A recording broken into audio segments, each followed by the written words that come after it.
Hi, remember me?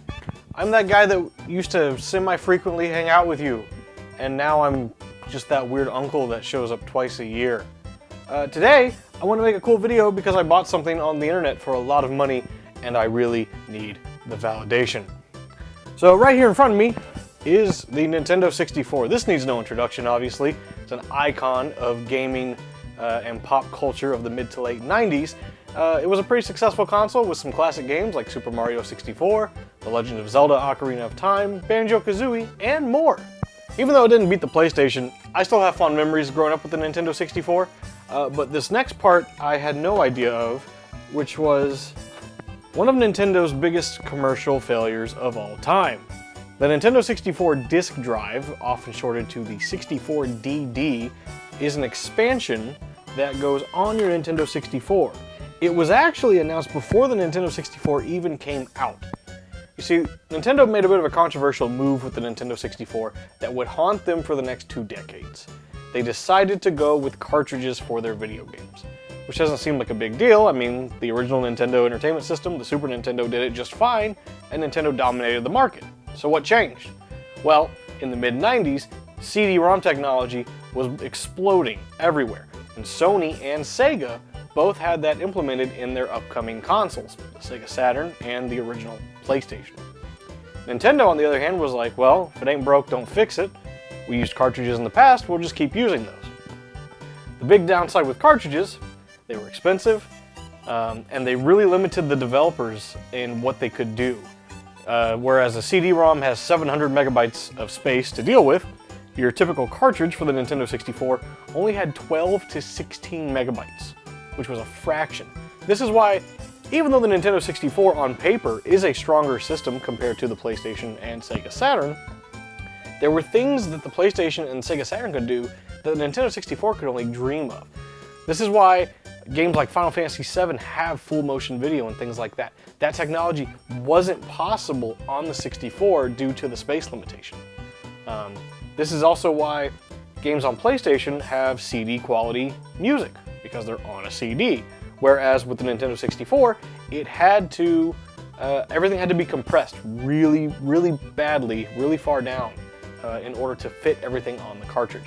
And Nintendo made it work, obviously. The first party, they were able to do a lot of cool things, like Mario 64 and Ocarina of Time, Majora's Mask.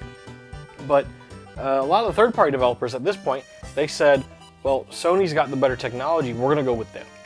And so this was the point where all these companies, Square, Capcom, Konami, all these companies that consistently made games for Nintendo, for the next decade and a half, you wouldn't see any games on Nintendo and you would see it all on PlayStation.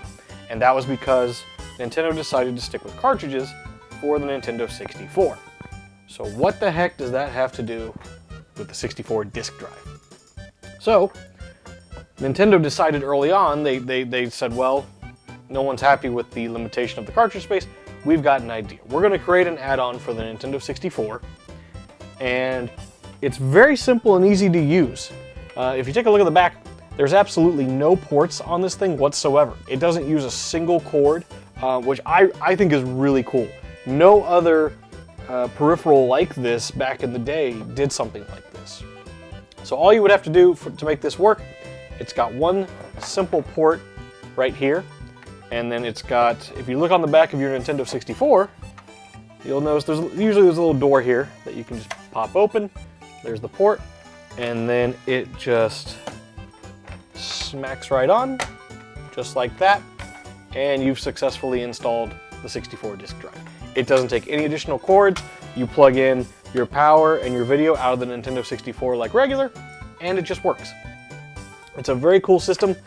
So rather than your Nintendo 64 cartridge, it came with the special magnetic discs, proprietary discs, right here.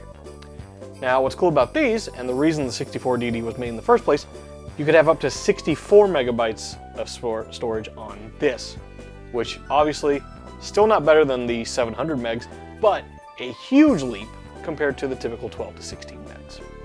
And then all you would do in order to plug it in, you just simply slide it straight into the door here, clicked right in, and you were ready to go. Then you just push the eject button, pops it out, just like that. So what went wrong with the Nintendo 64 disk drive? Why doesn't every Nintendo 64 owner have one of these in their home? Why didn't it go on to create some amazing games?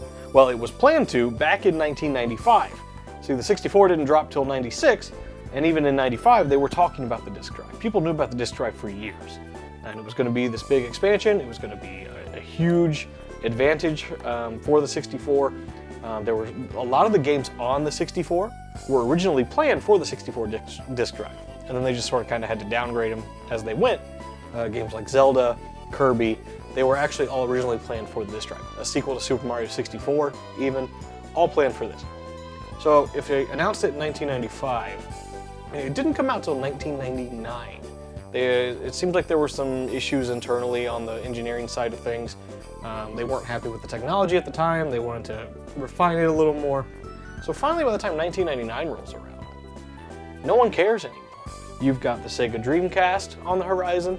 The PlayStation 2 even is on the horizon at this point. Sony has already dominated this era of gaming to the point where the Nintendo 64 is just kind of an afterthought at this point for a lot of people. Unless you were getting some sort of a first-party game, at this point, you'd be looking forward to like Majora's Mask and Paper Mario, and that's about it. So, only 9 games total came out for the 64 DD, 4 of which is a form of Mario Artist. So Mario Artist was sort of the successor to Mario Paint. It had a Polygon Studio communication kit that would let you share things online. There were a few others as well. But if I've got about 7 64 disk drive games, which means I have almost the entire 64 disk drive library. Outside of the 4 Mario Artist games, you had Doshin the Giant, you had SimCity 64, there was also the RandNet modem. So back in 95, this was all very cool cutting edge technology at the time. It seemed like a very cool idea. Was a big selling point and feature of the 64 disk drive was it was going to have an online service. That was actually the only way you could get one of these. You couldn't walk into a store and buy these. That's part of why they're so rare and expensive. You couldn't just walk into a store and buy one. You had to go through a mailing subscription service called RandNet in order to get one. And it's estimated only about 15,000 of these actually sold. For reference, nowadays everyone makes fun of the Wii U, right? No one bought a Wii U. Nobody likes the Wii U. The Wii U sold 13 million units. This guy here sold 15,000. So, but I really would have loved to have seen this had it come out in '96 when it was originally planned. I don't think necessarily the tide would have been turned in Nintendo's favor or anything like that, but I do think we could have gotten some really cool games. I do know games like Mother 3 were originally planned for the 64 disk drive, and eventually just ended up going to the Game Boy Advance. But there was a lot of promise here that just didn't work out. But it's something I've had my eye on for years, and I was just really glad to finally get my hands on one. They run, back when I first started looking at these, they'd go on eBay for about $500 to $1,000, depending on their condition and what it came with. Nowadays, the unit alone will cost you over $1,000. I bought mine with some games, and I spent over $2,000 on this guy. But yeah, that's really all I wanted to talk about today, was the 64 disk drive. Now, I think it's a really cool piece of technology that it could have been amazing, and it wasn't. And now it's just a extreme collection piece for the Nintendo 64. Real quick, also just want to give a shout out. Hey, hello. It's been a minute. I don't know what's next. And I know that's weird, right? What do you mean what's next? You're supposed to, this is the time where you pitch and you tell us all the cool upcoming projects you're working on. I don't really know what's next. And I'll make a separate video, I think, to talk about that. Why I don't really know what's next. But just know that I'm doing all right. I'm doing okay. I've got a 64 disk drive now that I spoon at night. But yeah, so as always, thank you guys so much for coming and checking out VGx7 and the 64 disk drive. I think it's a really cool thing. So on that note, I'll see you guys later. Bye.